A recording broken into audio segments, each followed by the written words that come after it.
कहते हैं कि अगर इरादे मजबूत हो तो दुनिया की कोई ताकत तुम्हें कामयाब होने से नहीं रोक सकती। रमेश नाम का एक लड़का जो छोटे से गांव में बिलोंग करता था, उसके पिताजी की छोटी सी साइकिल रिपेयरिंग की दुकान थी।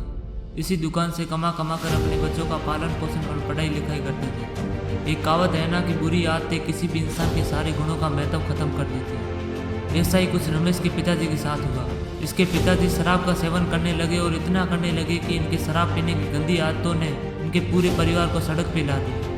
अधिक शराब का सेवन करने से एक दिन रमेश के पिताजी की तबीयत अचानक से बिगड़ गई और उन्हें अस्पताल में भर्ती करवाया। ऐसे हालत में अब घर और परिवार का पूरा भार रमेश की मां पर आ गया। उनकी मां भला क्या करती, अपने परिवार का पालन पोषण और पति के इलाज के लिए सड़क पर चूड़ियाँ बेचने लगी। रमेश के साथ एक दिक्कत थी क्योंकि वह विकलांग था। रमेश के भाई बहन में बचपन से ही पोलियो था। इसके बावजूद भी अपने माँ के साथ चूड़ियाँ बेचना शुरू कर दिया।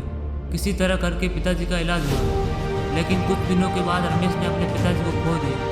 रमेश ने अपनी प्रारंभिक पढ़ाई गांव से ही की थी।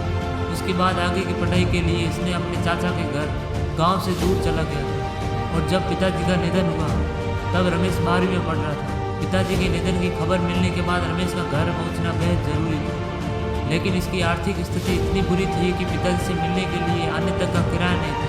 सोचो क्या बीतता होगा उस रमेश पर। वो गरीबी बहुत रुलाती है। अब घर की सारी जिम्मेदारी रमेश के ऊपर आ गई थी। 12वीं की पढ़ाई पूरी करने के बाद इसने बच्चों को पढ़ाना शुरू कर दिया। इतना सब कुछ होने के बाद भी उसने हार नहीं मानी। बच्चों को भी पढ़ाता था और खुद भी पढ़ाई करता था। अपनी पढ़ाई के साथ साथ इसने BA की डिग्री पूरी कर ली और अब इसे नशा चढ़ता है UPC का, क्योंकि इसे कुछ बड़ा करना था। नहीं चाहिए थी उसे ऐसी लाइफ। अपनी गरीबी और अपने घर की हालत को सही करना था। दिन भर धूप और बरसात में माँ चूड़ियाँ बेचती थी, उसे भी इसे बंद करवाना था। पिताजी के निधन होने के बाद पैसों की कमी के कारण नहीं मिल पाया। कहाँ से किसी को चैन आएगा। उसने ठान लिया कि मुझे इन हालातों को बदलना है, नहीं रहना इन हालातों में। माँ को अच्छी लाइफ देनी है और बहन की शादी करवानी है। इसने दिन रात कड़ी मेहनत करके UPSC की तैयारी की और पहला अटेम्प्ट दिया, लेकिन अफसोस यह सफल नहीं हो पाया। लेकिन फिर भी इसने सोचा कि मुझे हार नहीं माननी है। माँ धूप में बैठकर चूड़ियाँ बेच रही है तो मैं कैसे हार मान लूं। लक्ष्य एक था, विजन क्लियर था कि मुझे करना है तो करना है। और कहते हैं कि अगर इरादे मजबूत हो तो दुनिया की कोई ताकत तुम्हें कामयाब होने से नहीं रोक सकती। और इसने अपने दूसरे ही प्रयास में UPSC का एग्जाम क्रैक करके IAS अधिकारी बन गया। दोस्तों, रमेश विकलांग होने के बावजूद अपने सपनों को पूरा किया। पिता का साया हट जाने के बाद भी अपने सपनों पर डटा रहा, अपनी जिम्मेदारी को पूरा किया।